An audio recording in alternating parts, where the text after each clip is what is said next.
खोला गया, क्या कहेंगे? देखिए, अभी इलेक्शन सर पे है। अक्टूबर के लास्ट में या नवंबर के पहले हफ्ते में इलेक्शन होना चाहिए। समाजवादी पार्टी साल भर 365 दिन संघर्ष करती है और हमारे रियाज शेख जो है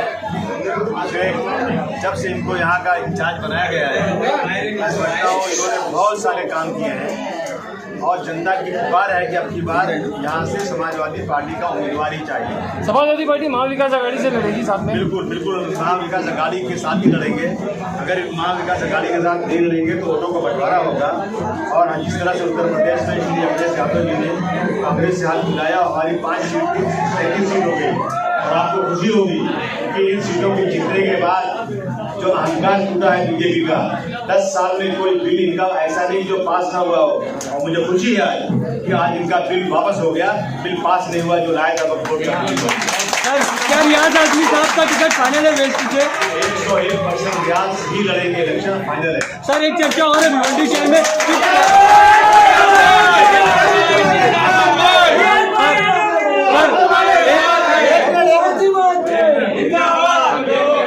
सर, एक चर्चा और है भिवंडी शहर में कि फरहान आजमी जो है भिवंडी शहर से एमएलए इलेक्शन कॉन्टेस्ट करेंगे, इसमें कितनी सच्चाई है? वो चर्चा गलत है, कुछ लोग जो कंफ्यूज कर रहे हैं।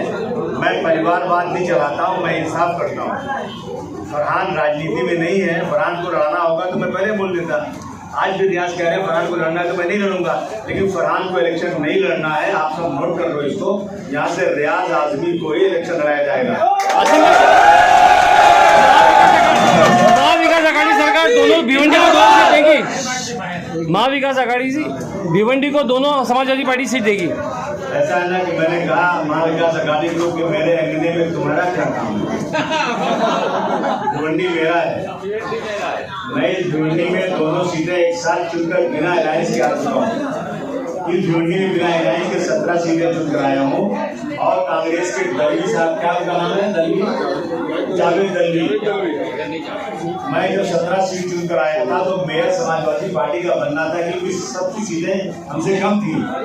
लेकिन जब हमने कहा कि हमारा मेयर बनेगा तो ये जितने अलवी दलवी है ना, ये सब के सब लगे शिवसेना के साथ भागने कि हम समाजवादी को नहीं बनने देंगे, हम शिवसेना के साथ गठबंधन करेंगे।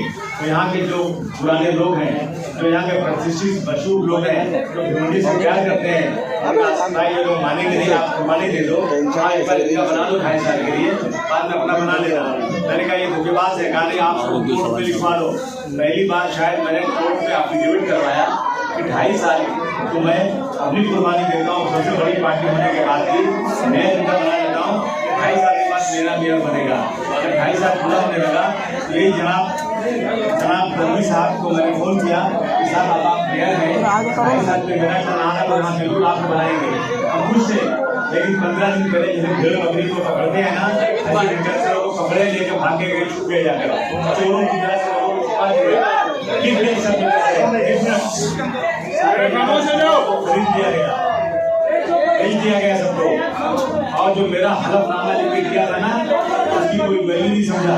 और फिर लोगों ने शिवसेना के साथ ये सब जो है ना, भिवंडी को बर्बाद करने वाले लोग हैं। मैं 3 बार एमएलए बन चुका हूँ। कोई माई का लाल बोल दी हमने आज तक 1 रुपया कमीशन दिया हो। तो हम भिवंडी को हमने बहुत अच्छा बनाया है। हमारे दूसरे एमएलए हैं रईस शेख, वही अच्छा काम कर रहे हैं अपने इलाके में। हमें यहाँ भी लाना है और दोनों सीटों पर समाजवादी पार्टी का चुनकर लाना है। अगर आप लोग साथ देंगे तो मैं आऊँगा। असीम भाई, जो चर्चा है, चर्चा ये बताई जा रही है कि भिवंडी ईस्ट से रईस शेख की सीट पक्की है, मतलब समाजवादी की, और यहाँ से कांग्रेस को दी गई है महाविकास आघाड़ी में वेस्ट में।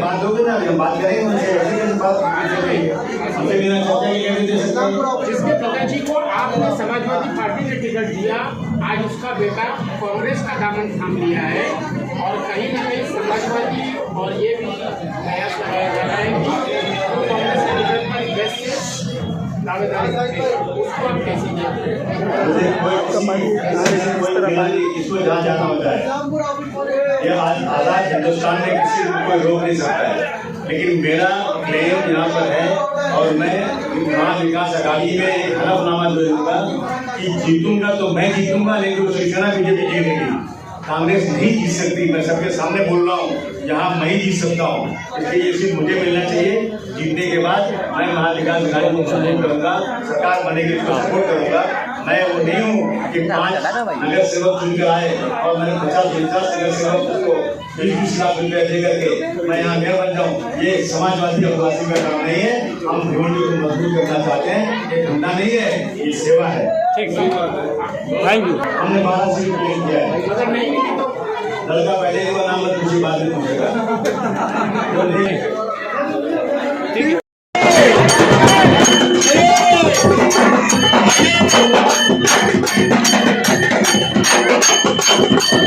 टीम तमाम समाजवादी पार्टी के चाहने वाले दोस्तों, भाइयों और बहनों, आज मुझे बहुत खुशी है। ये जज्बात देखकर बहुत ज्यादा खुशी है। यकीन जाने भीड़ तो बहुत आती है, लेकिन जज्बात नजर नहीं आते। यहाँ जज्बात नजर आ रहे हैं। अभी जो सरकार बनने वाली है ना, वो 10-15 वोटों के हेरफेर होने वाला है। 10-15 वोटों का हेरफेर होगा तो शायद वो वक्त भी आ जाए कि समाजवादी पार्टी के बगैर कोई माई का लाल सरकार न बनाने पाए। और यकीन जानना, जिस दिन ये हो जाएगा कि समाजवादी पार्टी की ताकत के बगैर सरकार नहीं बनेगी, जितने लोगों ने विशालगढ़ में मस्जिद पे चढ़कर नंगा नाच नाचा है, कसम पैदा करने वाले कि इनको जेल भेज करके चक्की नहीं पिसवाया पुलिस वालों को, तो हमने अपने आंखों से देखा है। कानून खत्म हो चुका है, कानून नाम की कोई चीज नहीं है। खासतौर से मुसलमानों के लिए मैं खुलेआम कह रहा हूँ, हमारी मस्जिद में नंगा नाच हो, 10 दिन से वीडियो चलाया जाए, और वीडियो चलाने वाली एक लेडी ये कहती है कि जिस तरह से हमने जाकर के अयोध्या में बाबर के छाती पर चढ़कर गेरुआ झंडा लहराया, हम यहाँ भी जाएंगे दरगाह के ऊपर और जाकर वहां भी गेरुआ झंडा लहराएंगे। 10 दिन तक पुलिस ने रोका नहीं उसको, पुलिस ने केस भी नहीं किया उसके ऊपर। और आज अगर एक मुसलमान सिर्फ औरंगजेब रहमतुल्लाह अलैह का स्टेटस लगा ले तो फडणवीस सरकार उसको जेल भेज देती है कि आपने किसका फोटो लगाया। अरे फडणवीस जी, आपके राज में और हमारे प्रधानमंत्री जी के राज में तो देश कागज की चिड़िया भी नहीं है, सोने की चिड़िया था उनके राज में। देश में क्या जीडीपी कितना था, देश में लोगों के घरों में सोना था, और वही सोने की चिड़िया देख अंग्रेजों ने यह हमला किया था। अगर उनका नाम कहीं आता है तो आपको बहुत तकलीफ होती है। ये गलत है जो सरकारें, जो लोग चले गए। आज की बात करो, बांग्लादेश में कह रहे हैं कि वहाँ मुसलमान मंदिरों पर हमला कर रहा है, जबकि झूठ है ये।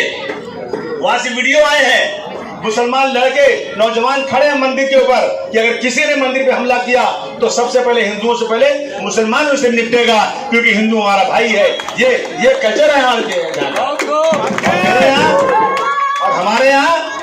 हमारे यहाँ मस्जिद में घुसकर नंगा नाच नाचा गया, और नंगा नाच नाचने वाले पर मुकदमा भी नहीं हुआ, फ्री घूम रहा है। कहते अपना चेहरा न देखा गया, आपसे बेवजह आईना तोड़कर रख दिया। दोस्तों, हम किसी के बाप के गुलाम नहीं है। हम हिंदुस्तान में बाई चांस नहीं, बाई चॉइस हैं। हमें पाकिस्तान जाने का था रास्ता, लेकिन हमने ठुकरा दिया पाकिस्तान को, हमने हिंदुस्तान को गले लगाया और इस मुल्क में रहे। याद रखना, जो आज साहब मसनद है इंशाअल्लाह कल नहीं होंगे। जो आज साहब मसनद है कल नहीं होंगे, ये किराएदार है, जाती मकान थोड़ी है।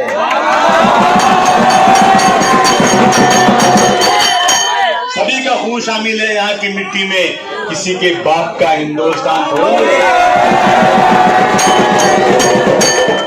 बताओ दोस्तों, मैं आपसे पूछना चाहता हूँ, ये रियाज आदमी काम कर रहा है कि नहीं कर रहा है?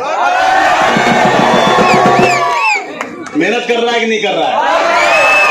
गाड़ी रखा है गरीबों को दवाई दिलाने के लिए, सुबह से शाम तक जितनी गवर्नमेंट की स्कीम है उसके लिए काम कर रहा है कि नहीं कर रहा है? तो चुनकर कौन आना चाहिए? आप सब मदद करोगे ना? सब बोलो, सब मदद करोगे ना?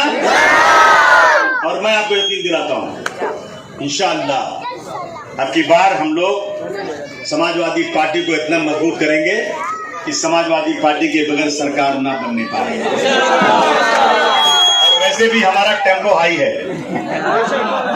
अरे हमारे पास 5 MP थे, आज कितने हैं? 37 MP है। 10 साल में पहली बार मोदी जी का बिल वापस हुआ है, पास नहीं हुआ है, पहली बार बिल हुआ है।